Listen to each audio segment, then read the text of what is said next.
तिब्बत में एक पूरा ध्यान का प्रयोग है, जिस प्रयोग में शिष्य को 1000 बार गुरु के सामने झुकना पड़ता है, 2000 बार, 3000 बार, 5000 बार। गुरु बैठा है अपने कमरे में, शिष्य बाहर है, काम कर रहा है, लेकिन उसको दिन में 5000 बार गुरु की दिशा में साष्टांग दंडवत करनी। क्या राज है उस 5000 बार झुकने का? और इतना ध्यान लग जाता है उस झुकने से, कुछ और करना नहीं पड़ता, बस इतनी याद रखना है कि 5000 बार दिन में झुक जाना है। ऐसा भी नहीं कि गुरु के चरण वहीं हो, मील 2 मील दूर भी हो सकता है शिष्य, लेकिन जिस दिशा में गुरु है उस तरफ झुकते रहना है। गुरु से कुछ लेना देना भी नहीं है, गुरु तो बहाना है, असली बात तो झुकना है। गुरु तो खूंटी है, कोई भी खूंटी काम कर देगी, झुकने को टांगना है। पश्चिम के लोग बड़ी मुश्किल में रहेंगे क्योंकि वो समझ नहीं पाते। हिंदू देखो सूरज के सामने सूर्य नमस्कार कर रहे हैं, सूर्य को कुछ नमस्कार करने से होने वाला है? वो कोई सवाल ही नहीं। नमस्कार करने की कला है, उसको सीखना है। सूरज भी काफी ठीक है। सूर्य नमस्कार ध्यान का एक गहरा प्रयोग है। सूरज के कारण नहीं, अगर तुमने सूरज के कारण समझा तो तुम भूल गए, झुकने के कारण। तो पहला कदम है कि झुको, फिर दूसरा कदम है कि नीचे होने में कुशल हो जाओ। तब सारा संसार तुम्हारी तरफ बहता रहेगा, तुम्हारी संपदा का अंत न होगा। तुम कितनी ही उलीचो और बांटो अपने आनंद की संपदा को, वो बढ़ती ही जाएगी, क्योंकि तुमने गड्ढा बना लिया। अमृत चला आ रहा है, तुम दोनों हाथ उलीचते रहो, कुछ भी चुकेगा ना। जितना उलीचोगे उतना पाओगे बढ़ता चला जाता है। इस तरह वे खड्डों घाटियों के स्वामी बन गए। लोगों के बीच प्रधान होने के लिए किसी को उनके अनुगति की तरह होना चाहिए। अगर तुमने लोगों के आगे होने की कोशिश की तो लोग तुम्हें पीछे पहुंचा देंगे। लोग यानी अहंकार से भरी हुई प्रतिमाएं, पागल हैं। तुमने अगर आगे होने की कोशिश की तो घसीट के तुम्हें पीछे कर देंगे। तुमने अगर पीछे होने की कोशिश की तो तुम्हें सिर आंखों पर उठा लेंगे। जब तुम उनके अहंकार पर चोट नहीं करते तब वे तुम्हें स्वीकार कर लेते। जब तुम उनके अहंकार पर चोट करते हो तब उनका अहंकार प्रतिशोध से भर जाता है। और लोग तो पागल हैं। तो लाओस से कहता है, अगर तुम चाहते हो कि सच में ही तुम लोगों के आगे हो जाओ तो कला है पीछे हो जाना। लेकिन यहां एक बात समझ लेना कि अगर तुम आगे होने के लिए ही पीछे हो रहे हो तो तुम चूक जाओगे, क्योंकि वो तो कोई बात ना हुई। तुम किसको धोखा दोगे? तो इसको ऐसा मत समझना कि अगर तुम चाहते हो आगे होना तो पीछे हो जाओ, क्योंकि अगर आगे होने की चाह है और पीछे होना केवल एक साधन है तो तुम पीछे हो ही नहीं रहे। बाजीद के एक शिष्य ने उससे कहा कि मैंने तुम्हारे वचनों में पढ़ा और तुमसे सुना कि अगर तुम स्त्रियों को छोड़ दोगे तो स्त्रियां तुम्हारे पीछे आएंगी। अगर तुम धन छोड़ दोगे तो धन की देवी तुम्हारा पीछा करेगी। आज 20 साल हो गए और अभी तक कोई आया नहीं। तो बाजीद ने कहा, वो आएगा भी नहीं, क्योंकि तुम पीछे लौट लौट के देख रहे हो। वो धन की देवी आएगी भी नहीं, क्योंकि तुम धोखा नहीं दे सकते धन की देवी को। तुमने पीछे लौट के देख रहे हो तो तुम धोखा अपने को ही दे रहे हो। अगर तुम श्रेष्ठ होना चाहो लोगों में इसलिए पीछे खड़े हो जाओ तो तुम कभी भी लाओसे को न समझ पाओगे। हां, अगर तुम पीछे खड़े हो जाओ तो तुम श्रेष्ठ हो जाओगे। वो बाई प्रोडक्ट है, वो परिणाम है। वो जो पीछे हो जाता है उसको लोग सिर आंखों पर उठा लेते हैं, इसलिए नहीं कि उसकी चाह थी, बल्कि इसलिए कि जो पीछे हो जाता है वो श्रेष्ठ हो जाता है। उसे श्रेष्ठ होने की चाह नहीं है, पीछे हो जाने में श्रेष्ठ हो जाना छिपा है। श्रेष्ठ होने की चाह तो निकृष्ट मन की चाह है, श्रेष्ठ होने की चाह तो हीनता की चाह है। उसने सब हीनता छोड़ दी। उसने हीनता इस तरह छोड़ दी कि अब वो सबके पीछे खड़ा हो सकता है अपनी महागरिमा में। अब वो अपनी गरिमा को अपने भीतर संभाले हुए, अब किसी के आगे होने से आगे होने का सवाल नहीं है। अब वो अपने भीतर है और परम आनंदित है और उसका दिया जल गया है। अब वो श्रेष्ठ है, लोग उसे सिर आंखों पर उठा लेंगे, लेकिन इस कामना से तुम पीछे मत खड़े होना, नहीं तो तुम्हारा दिया बुझा ही रहेगा।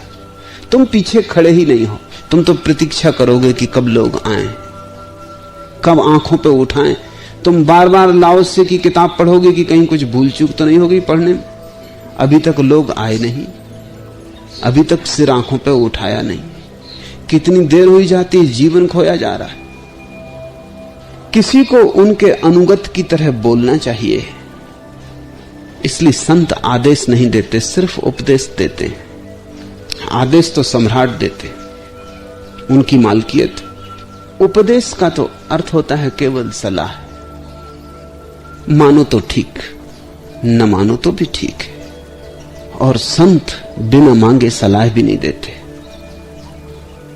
बुद्ध का तो नियम था कि जब तक कोई 3 बार न पूछे वो जवाब न देते थे। इसलिए बुद्ध की किताबों को पढ़ना बड़ा मुश्किल हो जाता है, क्योंकि 3 बार आदमी सवाल पूछता है और तब बुद्ध 3 बार जवाब देते। बहुत लंबा हो जाता है, 6 गुना हो जाता है काम।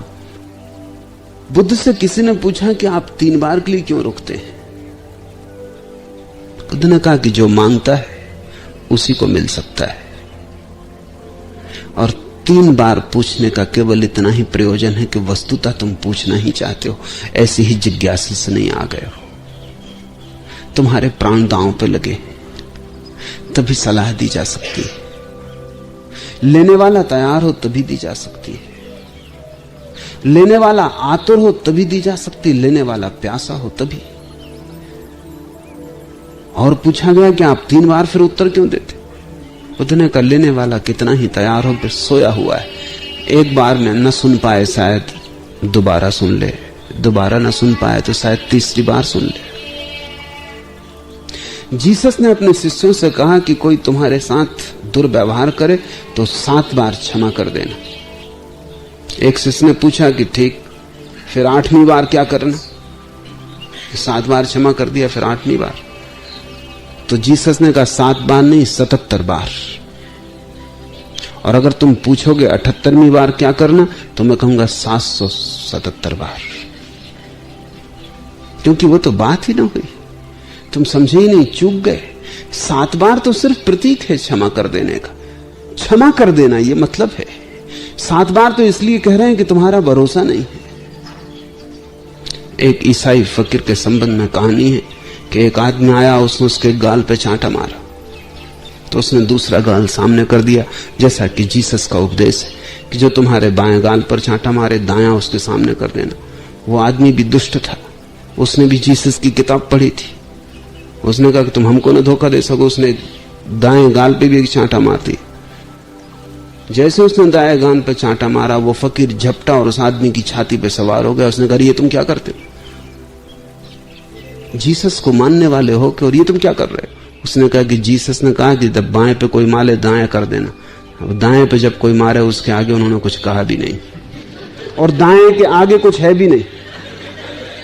अब हम स्वतंत्र हैं, जीसस का वचन कर दिया, निपटा दिया। अब तुम हमसे मुकाबला करो। तुम सभी सिद्धांतों को चुका देते हो और जल्दी ही तुम प्रकट हो जाते हो। ऐसी भूल मत करना। प्रथम होने के लिए अंतिम खड़े मत हो जाना, नहीं तो बहुत पछताओगे। उससे तो बेहतर तुम कोशिश में लगे रहना प्रथम होने की। तो कम से कम लाओसे को तो दोस्त तो ना दोगे कि हम इसकी किताब की उलझन में पड़ गए, पीछे खड़े हो गए, न कोई आया, न बैंड बाजे बजे, न कोई स्वागत समारंभ हुआ। लोगों के बीच उनका अगुआ होने के लिए किसी को उनके पीछे पीछे चलना चाहिए। ध्यान रखना, ये लाओसे परिणाम की बात कर रहा है, चाहे की बात नहीं कर रहा है। अगर तुम पीछे पीछे चलोगे तो तुम अचानक पाओगे कि तुम अगुआ हो गए हो। यह परिणाम है पीछे चलने का। इसके लिए तुम्हारी चाहे की कोई भी जरूरत नहीं। तुम्हारी चाहे आई कि लाओसे का सिद्धांत काम ना करेगा, क्योंकि तुम फिर पीछे चल ही नहीं रहे, तुम चल तो रहे हो आगे ही। लाओसे का उपयोग साधन की तरह नहीं किया जा सकता, किसी ज्ञानी का उपयोग साधन की तरह नहीं किया जा सकता। ज्ञानी साध्य है, वो साधन नहीं है, और लोग उनका साधन की तरह उपयोग करते हैं। साधन की तरह उपयोग करते हैं, बस इसलिए चूक जाते। और फिर उनको जीवन में अनुभव होता है कि नहीं, ये बातें तो सही सिद्ध नहीं होती, ये होंगी भी नहीं। लाओस से कृष्ण क्राइस्ट साध्य है। तुम उनका अपने लोभ, अपनी वासना, अपनी तृष्णा के लिए उपयोग नहीं कर सकते हो। तुम अगर उनकी मान के चलो तो तुम एक दिन अचानक पाओगे कि जो जो उन्होंने कहा था वो रत्ती रत्ती 100% सही उतरता है, क्योंकि जो उन्होंने कहा है वो उनके जीवन में सही उतरा है, तभी कहा है। इस तरह संत ऊपर होते हैं और लोग उनका बोझ अनुभव नहीं करते। अगर तुम किसी के ऊपर रहोगे तो लोग तुम्हारा बोझ अनुभव करेंगे। और बोझ को कौन सहना चाहता है? बोझ को फेंक देना चाहता है कोई भी।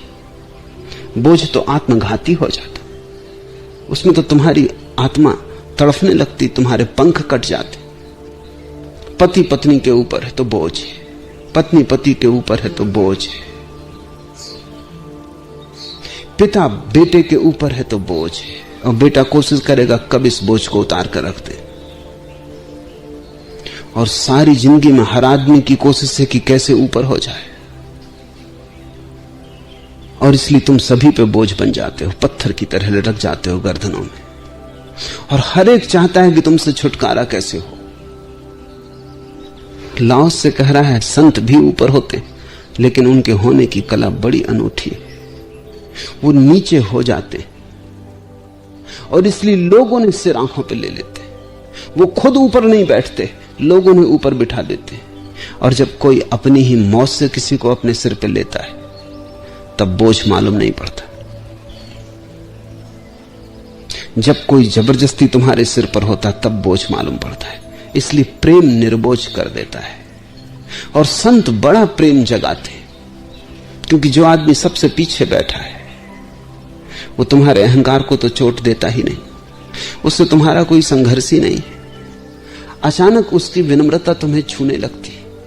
उसके पास एक विनम्रता का वातावरण होता है, एक अलग ही ऊर्जा का प्रवाह होता है।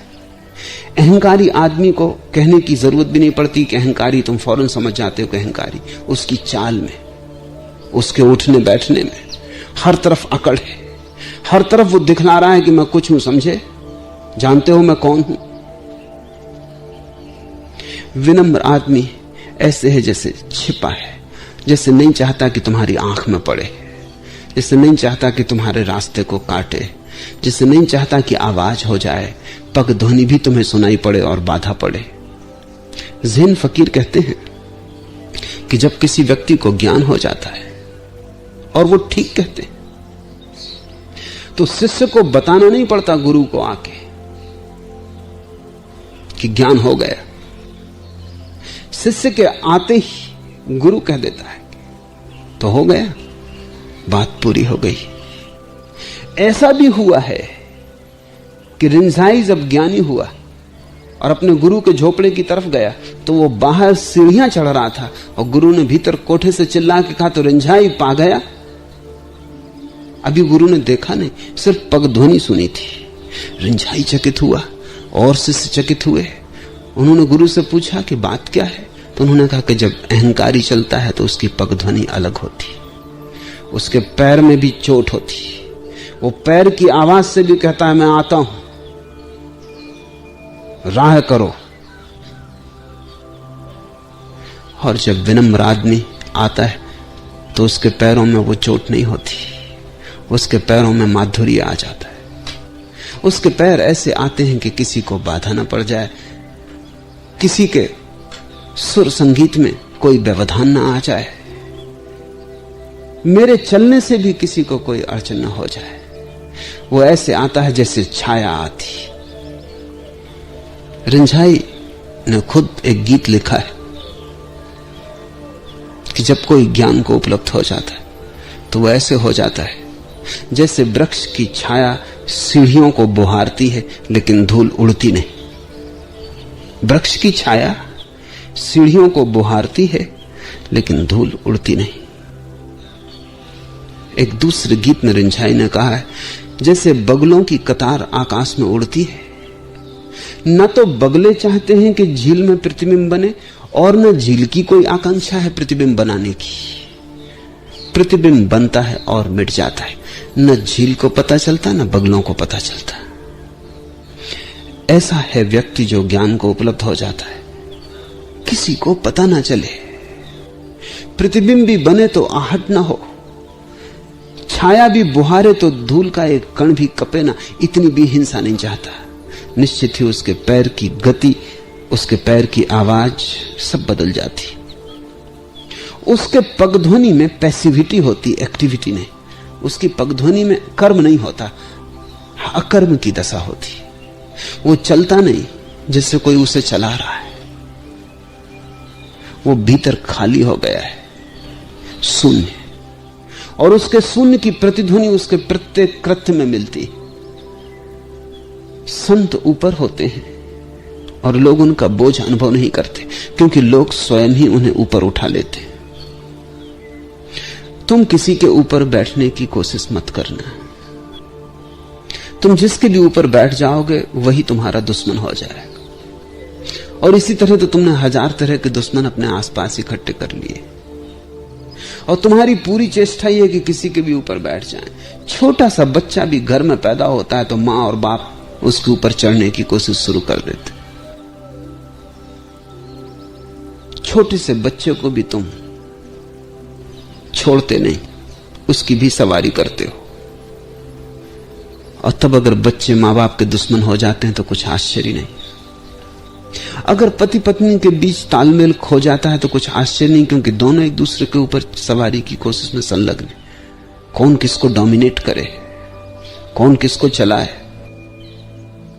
कौन असली मालिक।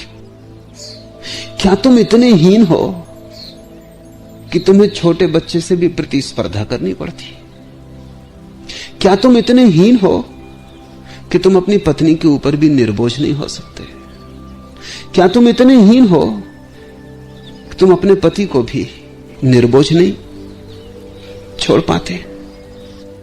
जितनी श्रेष्ठता होती है उतना ही आदमी दूसरे को निर्बोझ छोड़ देता है, और जितनी हीनता होती है उतना ही आदमी दूसरे की छाती पे सवार होता है। क्यों? क्योंकि जब तुम श्रेष्ठ होते हो लोग स्वयं ही तुम्हें सिर पे उठा लेते। जब तुम निकृष्ट होते हो तभी तुम्हें खुद सीढ़ी लगा के लोगों के सिर पे चढ़ना पड़ता है, क्योंकि निकृष्ट को कौन सिर पे रखेगा। इसलिए तो तुम्हारी राजनीति निकृष्ट लोगों का धंधा हो जाती है। उसमें जो निम्नतम है समाज में वे संलग्न हो जाते हैं, क्योंकि राजनीति सीढ़ी है जिससे पूरे मुल्क की छाती पर और सिर पे चढ़ के बैठा जा सकता है। अगर दुनिया की राजधानियां परमात्मा कुछ तरकीब करे और एकदम से विलीन हो जाएं, सिर्फ राजधानियां, तो दुनिया में 90% पाप एकदम विलीन हो जाएंगे। Delhi, London, Washington, Moscow, packing एकदम से समाप्त हो जाएं, क्योंकि वहां सब पागल, सब तरह के हीन ग्रंथि से भरे लोग इकट्ठे हो गए। राजधानियां घेर ली जानी चाहिए और उनको मानसिक अस्पतालों में बदल दिया जाना चाहिए। वहां सबके इलाज की जरूरत है। और वो निकृष्टतम लोग हैं, क्योंकि निकृष्ट ही सिर पे चढ़ना चाहता है। श्रेष्ठ को तो तुम सिर पे बिठा लो तो भी वो कहता है कि क्षमा करो, मुझे नीचे उतरने दो। क्यों नाहक कष्ट कर रहे हो? क्या कारण है इसका? कारण यह है कि श्रेष्ठ इतना श्रेष्ठ है अपने भीतर कि अब किसी के सिर पे बैठ के थोड़ी श्रेष्ठ होना है, और किसी के सिर पे बैठ के कभी कोई श्रेष्ठ हुआ है? श्रेष्ठता जब वस्तुता होती है तो उसकी गरिमा आंतरिक है, किसी दूसरे से उसका कोई संबंध नहीं। दूसरे के मत, दूसरे के सहारे की कोई भी जरूरत नहीं। श्रेष्ठता अकेली जी सकती है। श्रेष्ठ व्यक्ति हिमालय के एकांत में भी उतना ही श्रेष्ठ होगा। तुम्हारे प्रधानमंत्री को, तुम्हारे राष्ट्रपति को जंगल के एकांत में ले जाओ, जैसे जैसे भीड़ छटने लगेगी वैसे वैसे राष्ट्रपति छोटा होने लगे। जब ठेठ तुम जंगल में ले जाओगे और वहां कोई भी ना रहेगा, अकेला राष्ट्रपति रह जाएगा, तो वृक्षों के कौवे भी ज्यादा श्रेष्ठ मालूम पड़ेंगे। वो कुछ भी नहीं, ना कुछ। उसकी सारे होने की ताकत तो लोगों की भीड़ पे थी जिनके सिर पे वो चढ़ना सीख गया था। जब लोग ही जा चुके, सीढ़ी गिर गई। नेपोलियन जब हार गया तो उसे सेंट हेलेना के द्वीप में बंद कर दिया गया। हारे नेपोलियन की बड़ी दुर्दशा होती। जीत थी तो वो संसार का मालिक था, हार गया तो दो कौड़ी का हो गया। लेकिन फिर भी जैसे रस्सी जल जाती है और अकड़ रह जाती। रस्सी तो जल गई, लेकिन मरते दम तक नेपोलियन ने कपड़े न बदले, सड़ गए, गंदे हो गए, फट गए। बहुत बार कहा गया कि नए कपड़े आपके लिए उपलब्ध हैं, आप पहन लें। उसने कहा कि नहीं। मरते वक्त उसने अपनी डायरी में लिखा है कि ये कपड़ों की बात ही और ये सम्राट के कपड़े, और तुम कितने ही ताजे और नए कपड़े ले आओ वो एक कैदी के कपड़े होंगे। राख हो गई सब, लेकिन अकड़ बाकी। अभी भी वो चलता है तो उसी अकड़ से। फटे हैं कपड़े, पुराने हैं कपड़े, जरा जीर्ण हो गए, लेकिन वो अब भी अपने को सोच रहा है कि सम्राट है। मरते समय उसने लिखा है कि मान लिया कि मैं अब सम्राट नहीं हूं, लेकिन इसे तो कोई भी इंकार न करेगा कि मैं एक हारा हुआ सम्राट हूं।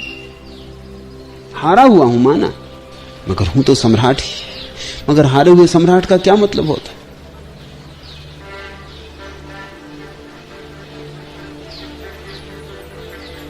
आदमी जितना भीतर अभाव अनुभव करता है हीनता का कीड़ा जितना भीतर काटता है, उतने ही बाहर उपाय करता है कि कैसे उसे ढांक ले। बाहर रोशनियां जलाता है ताकि भीतर का अंधेरा न दिखाई पड़े। भीतर तो हर कोई जानता है कि मैं ना कुछ हूं, इसलिए दूसरों पर अकड़ जताता है। और ध्यान रखना, जितना ही कोई अकड़ जताए दूसरों पर, उतना ही छोटा आदमी भीतर छिपा है। बड़े आदमी की तो अकड़ होती ही नहीं। बड़ा आदमी तो ऐसा होता है जैसे हो ही ना। महानता शून्यता है, और जब तुम कहीं भी उस शून्यता को देखते हो तब अचानक तुम्हारा सिर झुक जाता है। तब तुम किसी को सिर पे रख लेना चाहते हो। संत ऊपर होते हैं अपने कारण नहीं, लोगों ने ऊपर उठा लेते। लोगों ने बिना ऊपर उठाए रह नहीं सकते, क्योंकि उनको ऊपर उठाने में पंख मिलते हैं। उनको ऊपर उठाने में तुम उनके साथ उड़ना शुरू करते हो। उनको तुम जितना ऊपर उठाते हो उतना ही तुम भी ऊपर उठते हो। निकृष्ट आदमी को ऊपर बिठाना खतरनाक है, क्योंकि जितना ही तुम निकृष्ट को ऊपर बिठाते हो तुम नीचे दबते हो, तुम और छोटे होते जाते हो। गुलाम होना बुरा है,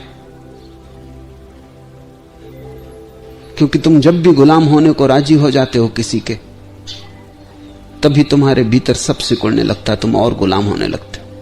लेकिन दास होने का मजा और। गुलामी और दासता में फर्क है। गुलाम तो जबरदस्ती बनाया जाता है, दूसरा तुम्हारी छाती पे सवार हो जाता है। और दास होने का मतलब है तुम किसी को अपने सिर पर उठा लेते हो। तो गुलामी परतंत्रता है, और दास हो जाने से बड़ी स्वतंत्रता नहीं। इसलिए कबीर कहते हैं, कहे दास कबीर। ये जो दास है कबीर का, ये गुलाम नहीं है, ये दासता अंगीकार की है। ये छोटा होना अपनी तरफ से स्वीकार किया है, ये पीछे होना अपनी तरफ से साधा है। अपने को ना कुछ बनाने में स्वेच्छा से चेष्टा की। वह आगे आगे चलते हैं और लोग उनकी हानि नहीं चाहते। जब तुम लोगों के आगे चलना चाहोगे तो लोग तुम्हारी हानि चाहेंगे, क्योंकि तुम उन्हें आगे होने देने में बाधा हो, तुम उनके दुश्मन हो। इसलिए राजनीति में कोई दोस्त नहीं होता। राजनीति में दो तरह के दुश्मन होते, प्रगट दुश्मन, अप्रगट दुश्मन। प्रगट दुश्मन से भी अप्रगट दुश्मन ज्यादा खतरनाक होता है।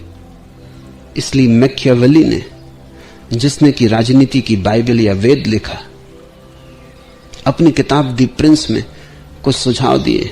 उसने कहा है कि राजनीतिज्ञ को, राजा को, सम्राट को, किसी को भी भूल के कभी मित्र नहीं मानना चाहिए, अन्यथा वो पछताएगा। क्योंकि जो आज मित्र है वो कल शत्रु हो सकता है। और उसने ये भी कहा कि शत्रु के संबंध में भी ऐसी बात नहीं कहनी चाहिए कि कभी मित्रता बनने का मौका आए तो वो बात बाधा बने, क्योंकि वहां कोई भी शत्रु हो सकता है, कोई भी मित्र हो सकता है। राजनीतिक के आसपास जो लोग होते हैं वो भी शत्रु हैं, क्योंकि वो भी कोशिश कर रहे हैं कि तुम जिस सिंहासन पर हो वो हो जाएं। तो कुछ शत्रु बाहर चेष्टा करते हैं वहां से आने की, और कुछ शत्रु घर के भीतर होते हैं और वहां से चेष्टा करते हैं। राजनीतिक का मित्र कोई हो ही नहीं सकता, क्योंकि जो महत्वाकांक्षा तुम्हें ले आई है वही दूसरों को भी ले आई। तो इंदिरा को डर कोई जयप्रकाश से ही नहीं, यशवंतराव चौहान से भी उतना ही ज्यादा। और बाहर के दुश्मन से तो सुरक्षा करना आसान, भीतर के दुश्मन से सुरक्षा करना मुश्किल, क्योंकि वो भीतर है। इसलिए तो इंदिरा को रोज रोज पोर्टफोलियो बदलने पड़ते हैं कि किसी को भी ये भ्रांति ना हो जाए कि तुम जम गए। उखाड़ते रहना पड़ता है। तुमको पक्का पता रहना चाहिए कि तुम जम नहीं गए हो, कि तुम और आगे जाने की कोशिश करने लगो। तुम जहां हो वहीं रहने में तुम्हें लगाए रखना पड़ता है कि तुम किसी तरह वहीं बने रहो, क्योंकि तुम्हें अगर ये पक्का भरोसा हो जाए कि तुम जहां हो वहां से तुम्हें कोई नहीं हटा सकता, तो तुम और ऊपर चढ़ने की कोशिश शुरू कर दोगे। इसलिए हर राजनीतिज्ञ को अपने कैबिनेट को हमेशा उखड़ी हालत में रखना पड़ता है, कपाए रखना पड़ता है। तो किसी को भी पक्का भरोसा न हो जाए कि ये कुर्सी तय हो गई। अगर ये तय हो गई तो तुम्हारी शक्ति ऊपर वाली कुर्सी की तरफ जाने में संलग्न हो जाएगी। इसलिए इस कुर्सी को हिलाए रखना पड़ता है कि तुम्हारी ताकत इसी पे बैठे रहने में लगी रहे और तुम्हारी ताकत आगे ना जा पाए। राजनीति में मित्रता संभव नहीं, क्योंकि महत्वाकांक्षी की क्या मित्रता हो सकती।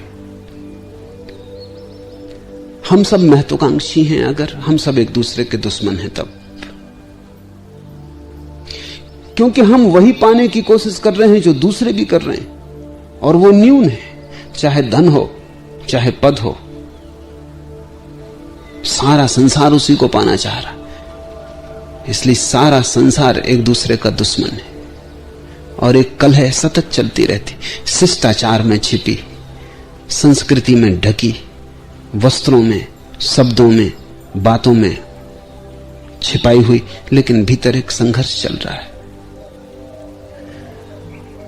संत आगे आगे चलते हैं और लोग उनकी हानि नहीं चाहते, क्योंकि संत तो पीछे चलता है, लोग ही उसको पकड़ के आगे ले आते हैं। और जैसे ही लोग उसे छोड़ दें वो फिर पीछे चला जाता है।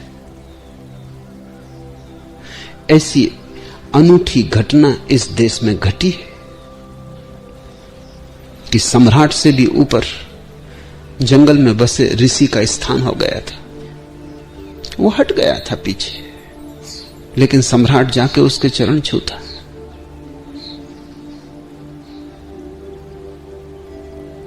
जिसके पास कुछ भी न था उसके चरण वो छूता जिसके पास सब कुछ था। एक बड़ा अनूठा प्रयोग था। ऐसा हुआ कि एक गांव में बुद्ध का आगमन हुआ। जो सम्राट था उसके वजीर ने कहा कि आप चलें, नगर के बाहर स्वागत करें। सम्राट नया नया था, अकड़ से भरा था। उसने कहा कि क्यों मैं जाऊं, आखिर बुद्ध एक भिखारी ही है, और आना होगा तो खुद महल आ जाएंगे, मेरी क्या जरूरत जाने की। उस बूढ़े वजीर ने तुरंत इस्तीफा लिख दिया। उसने कहा कि फिर मेरा इस्तीफा संभाले, क्योंकि इतने छोटे आदमी के नीचे काम करना फिर मुझे मुश्किल है। तुम में बड़प्पन है ही नहीं। वो सम्राट बोला बड़प्पन नहीं, बड़प्पन की वजह से तो मैं जा नहीं रहा हूं। उस बूढ़े वजीर ने कहा इसे हम बड़प्पन नहीं कहते। बुद्ध कभी सम्राट थे और उन्होंने उस सम्राट होने को छोड़कर भिक्षुक का पात्र लिया। इसलिए भिक्षुक का पात्र साम्राज्य से बड़ा है। साम्राज्य को छोड़ दिया इस पात्र के लिए। अगर तुम्हें दिखाई पड़ता हो तो तुम एक अवस्था पीछे हो अभी बुद्ध से, क्योंकि सम्राट होने के बाद वो भिक्षु हुए हैं, अभी तुम सम्राट ही हो। अभी भिक्षु होने में तुम्हें बहुत देर है, और तुम्हें चलना होगा प्रणाम करने को और झुकना होगा चरणों में, अन्यथा मेरा इस्तीफा संभाल लें। एक अनूठा प्रयोग पूरब में हुआ है, और वो ये कि जो सबसे पीछे है उसके चरणों में वो झुके जो सबसे आगे है, क्योंकि सबसे आगे तो अभी भी बचकाना है, महत्वाकांक्षा की दौड़ है, ज्वर है। जो सबसे पीछे खड़ा है वो प्रौढ़ हो गया, अब उसकी कोई प्रतियोगिता किसी से भी ना रही, अब प्रतिस्पर्धा बिल्कुल शून्य हो गई। इस शून्य प्रतिस्पर्धा में ही तो पहली दफा आत्म गौरव का जन्म होता है। अब कोई छीना झपटी नहीं, अब धन बाहर नहीं है, धन भीतर है। अब किसी से कुछ पाना नहीं है, अब जो पाना है वो मिला ही हुआ है। अब भीतर का दिया जलता है, अब बाहर की रोशनियों का कोई सवाल न रहा। अब हो जाए गहन अंधकार बाहर तो भी अंतरना पड़ेगा, कोई भी ना हो बाहर, सारी पृथ्वी खाली हो जाए तो भी इसके एकांत में वही शांति और वही आनंद होगा जो भीड़ के रहते था। अब जंगल और बाजार में कोई फर्क ना रहा। अब तुम क्या कहते हो, अच्छा या बुरा, कोई उसकी संगति नहीं है। इतनी आत्मगरिमा में प्रतिष्ठित जो है उसी का नाम संत है। वह आगे आगे चलते हैं और लोग उनकी हानि नहीं चाहते, और तब संसार के लोग खुशी खुशी और सदा के लिए उन्हें सिर आंखों पर रखते, क्योंकि वह कलह नहीं करते। इसलिए संसार में कोई उनके विरुद्ध संघर्ष नहीं कर पाता। संत से लड़ना मुश्किल है, लड़े कि हारे। संत से अगर लड़े कि हारना सुनिश्चित है। संत को हराया नहीं जा सकता। क्यों?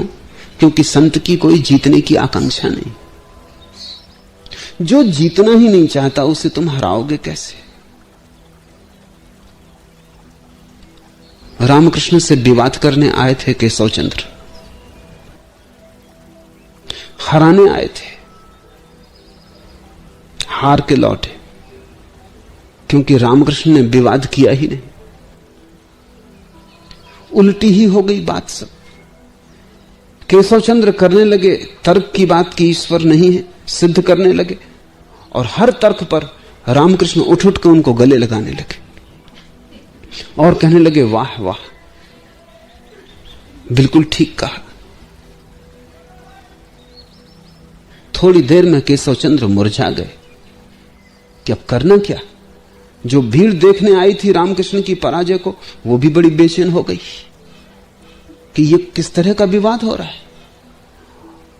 तो केशवचंद्र ने कहा, आप मेरी सब बातों को हां कहते हैं तो आप पराजय स्वीकार करते हैं?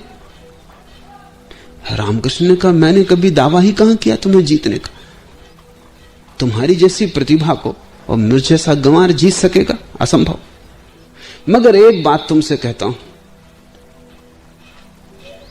कि मैं तो बेपढ़ा लिखा हूं, परमात्मा की कोई बहुत बड़ी प्रतिभा मुझसे प्रकट नहीं हो रही। तुम्हें देख के मुझे पक्का भरोसा आ गया कि परमात्मा है। इतनी प्रतिभा, ऐसा तर्क, कैसे गजब की बातें तुमने कही। जहां इतनी प्रतिभा हो सकती है वहां परमात्मा होना ही चाहिए, क्योंकि पदार्थ से ऐसी प्रतिभा कैसे पैदा होगी। और यह मानने को मैं राजी नहीं हूं केशव कि तुम सिर्फ मिट्टी पत्थर हो। तुम्हारे भीतर ऐसा संगीत बज रहा है बुद्धिमत्ता का, वो संगीत खबर देता है कि परमात्मा है। इसके पहले मुझे थोड़ा बहुत शक भी रहा हो, तुम्हारे आने से वो भी मिट गया। केशवचंद्र हार के लौटे, क्योंकि संत की कलह क्या है, उसका दावा क्या है, उसे कुछ सिद्ध करना नहीं।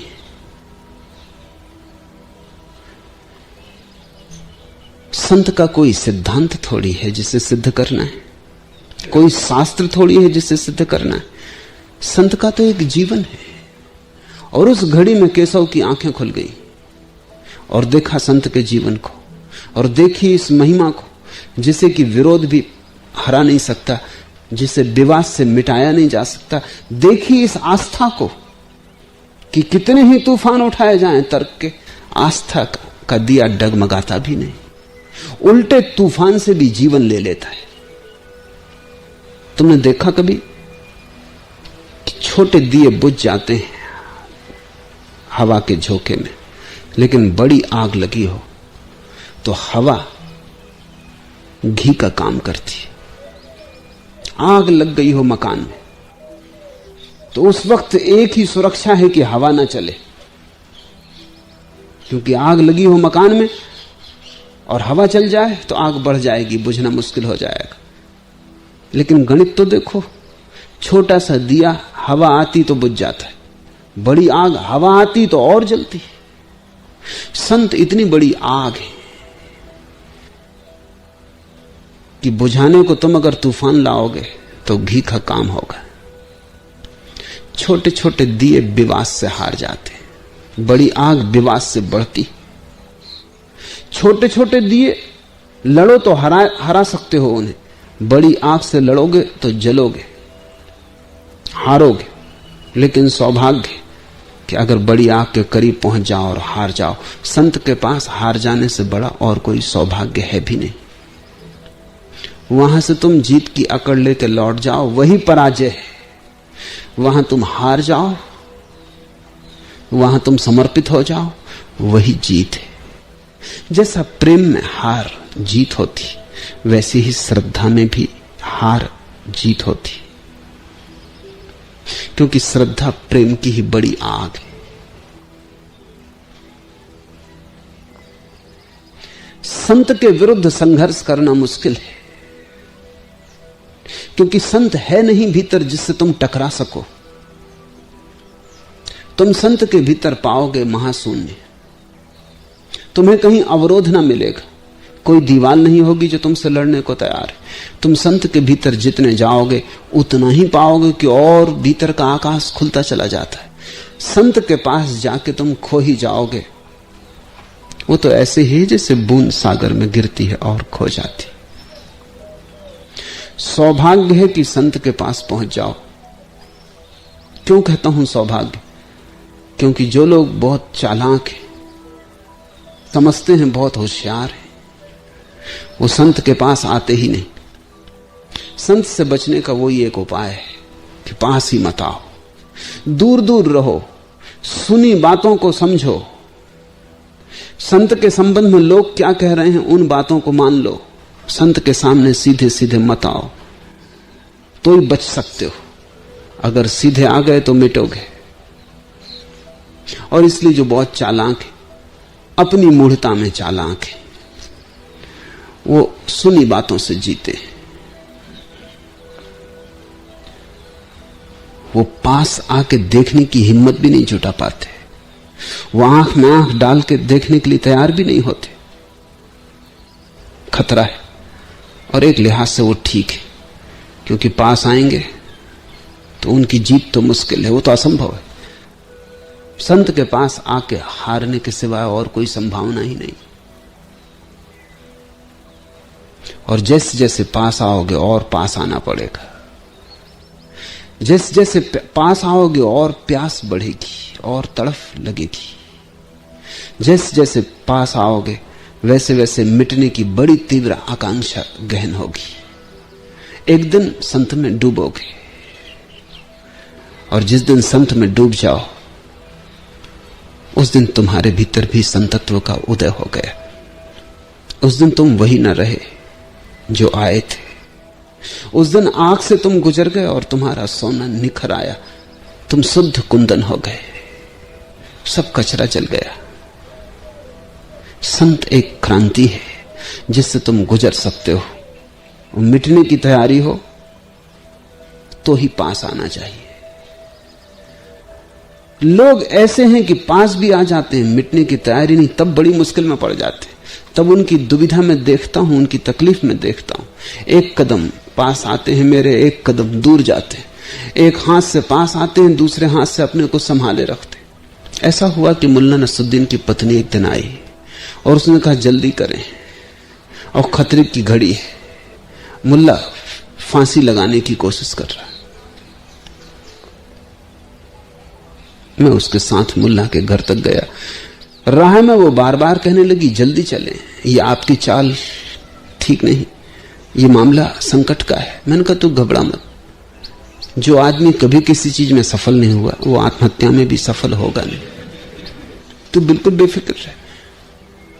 पर उसको पसीना चू रहा और हाथ पैर कप रहे हैं। वो बोली कि आत्महत्या बात और है, और चीज में सफल ना हुआ हो, क्योंकि दूसरों का सवाल था, तो अकेले आत्महत्या तो खुद ही करनी, कोई बाधा भी देने वाला नहीं।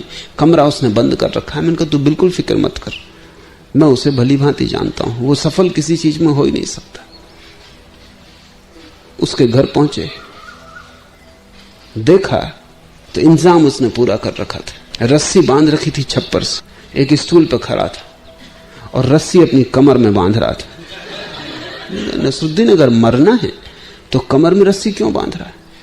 उसने कहा कि पहले गले में बांधने की कोशिश की पर बड़ी बेचैनी होती और मरना तो है ही, तो मैं कमर में बांध रहा हूं। क्या कोई ऐसी तरकीब नहीं कि आदमी आराम से मर सके? बस ऐसी दुविधा में हैं बहुत लोग। संत के पास पहुंच जाते हैं और फिर अपने को बचाना भी चाहते हैं, कमर में रस्सी बांधते, कहते हैं गर्दन में बांधते हैं तो बेचैनी होती। बचाते भी हैं अपने को और बचा भी नहीं सकते हैं, क्योंकि आमंत्रण सुन लिया गया है, पुकार आ गई है, बुलावा आ गया है और भीतर लग रहा है कि तैयार है, कूद लेना चाहिए, छलांग लेनी चाहिए।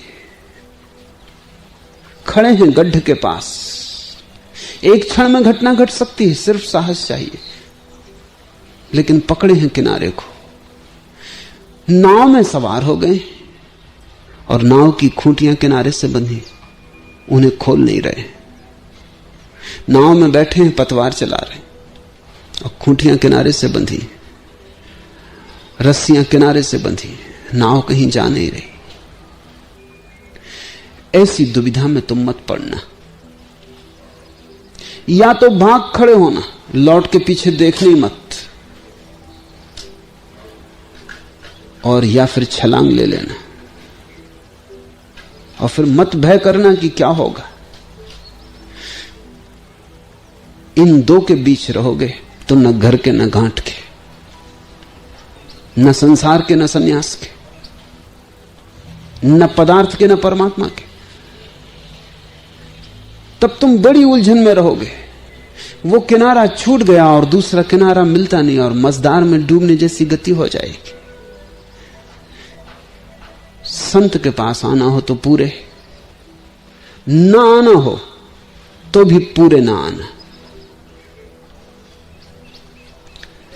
मध्य में बड़ा तनाव पैदा हो जाता, बड़ा संताप पैदा होता है और कमर में रस्सियां बांध के कोई फांसी नहीं लगती। और बेचैनी तो होगी, क्योंकि सारे अतीत को मार डालना है।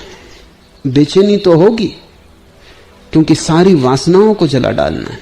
बेचैनी तो होगी क्योंकि अब तक की सारी महत्वाकांक्षा और पागलपन को आग में गिरा देना है, राख कर देना है अहंकार को। बेचैनी तो निश्चित है, लेकिन उसी बेचैनी के बाद, उसी अंधेरी रात के बाद सुबह का जन्म है। और जिन्हें सुबह देखनी, उन्हें अंधेरी रात से गुजरने का साहस चाहिए ही। आज इतना ही।